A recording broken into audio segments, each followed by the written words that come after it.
Friends, happy Sunday. என்னோட பாட்டிமாவோட favourite recipe, எனக்கும் ரொம்ப ஃபேவரட் ரெசிபி அவங்க பண்ணி கொடுக்குறது.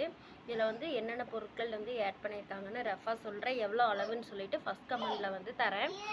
கருவேப்பிலை, இந்த மிளகான்னு சொல்லுவாங்கள்ல, வத்தல்னு சொல்லுவோம் அது, அப்புறம் கருப்பு உளுந்து, கொஞ்சமாக நம்ம சாப்பாட்டு அரிசி, துவரம்பருப்பு, அப்புறம் பச்சை பயிறு வந்து உடச்சது, அப்புறம் பெருங்காயம், உப்பு, ஆளி விதை, அதுக்கப்புறம் வந்து பார்த்திங்கன்னா நம்ம இது சொல்கிறோம்ல பொட்டுக்கடலை, பொலிக்கடலைன்னு சொல்லுவீங்கள்ல, அந்த பொட்டுக்கடலை, அப்புறம் வந்து சீரகம், மிளகு, அப்புறம் கட்டி பெருங்காயத்தை வந்து தட்டி தூளாக்கி போட்டிருக்காங்க. பார்த்திங்கன்னா ருத்ரன் குட்டி எடுத்து சொன்னால் கேட்காம இது பண்ணிகிட்ருக்காங்க. அப்புறம் உப்பு, அவ்வளோதான். இதை வந்து நல்லா இது பண்ணி பொடிச்சு இட்லி பொடி ரெடி பண்ணிக்கலாம். நல்லா டேஸ்ட்டாக இருக்கும். கண்டிப்பாக ட்ரை பண்ணி பாருங்கள். நான் ஃபஸ்ட் கமெண்டில் வந்து எவ்வளோ அளவுகள் என்ன ஏதுன்னு கொடுக்குறேன். கும்முன்னு ஜம்முன்னு இட்லி பொடி ரெடி எங்கள் அம்மம்மா ஸ்டைலில். கண்டிப்பாக ட்ரை பண்ணி பாருங்கள். பாய்.